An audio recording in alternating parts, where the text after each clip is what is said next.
Saudari-saudara pencinta insan yang terkasih, selamat berjumpa lagi di hari ini, Sabtu 21 Agustus 2021, Pekan Biasa ke-20. Kita akan mendengarkan dan merenungkan Injil Matius bab 23 ayat 1 sampai 12. Mari kita simak bersama. Maka berkatalah Yesus kepada orang banyak dan kepada murid-muridnya. Katanya, ahli-ahli Taurat dan orang-orang Farisi telah menduduki kursi Musa. Sebab itu, turutilah dan lakukanlah segala sesuatu yang mereka ajarkan kepadamu. Tetapi, janganlah kamu turuti perbuatan-perbuatan mereka, karena mereka mengajarkannya tetapi tidak melakukannya. Mereka mengikat beban-beban berat, lalu meletakkannya di atas bahu orang, tetapi mereka sendiri tidak mau menyentuhnya.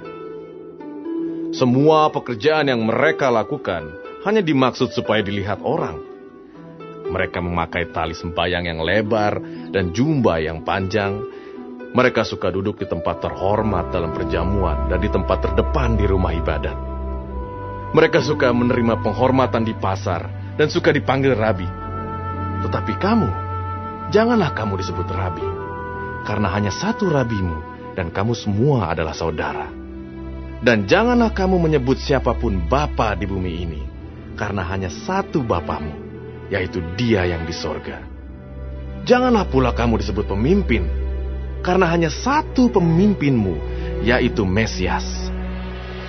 Barang siapa terbesar di antara kamu, hendaklah ia menjadi pelayanmu.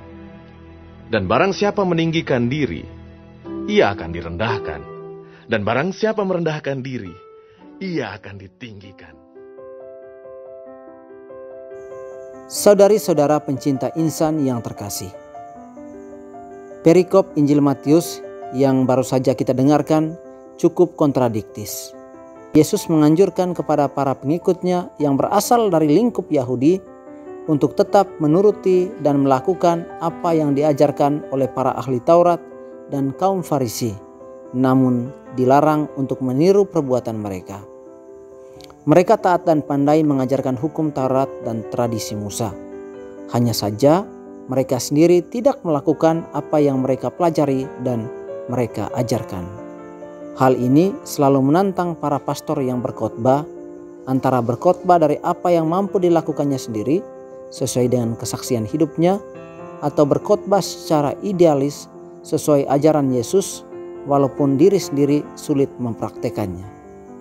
Kalau kita hanya mengajarkan apa yang kita bisa laksanakan, kesaksian hidup kita, bisa saja kita mereduksi ajaran Tuhan pada kapasitas kita masing-masing.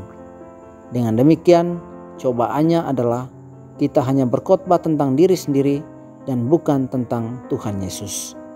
Namun, kalau kita hanya berkuar-kuar secara idealis tentang ajaran Yesus, sementara kita sulit menjalankannya, maka kadang kita memaksa yang lain untuk menjadi orang yang baik, sementara diri sendiri sulit menjalankannya.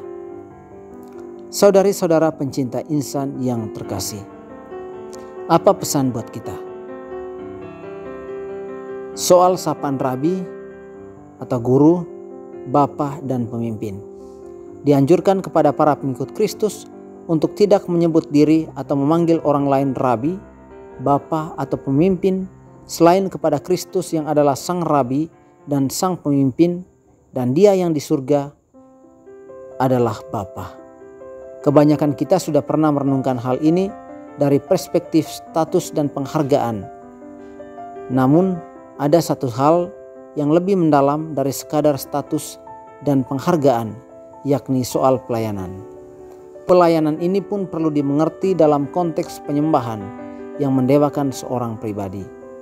Di antara sesama, kita semua adalah saudara.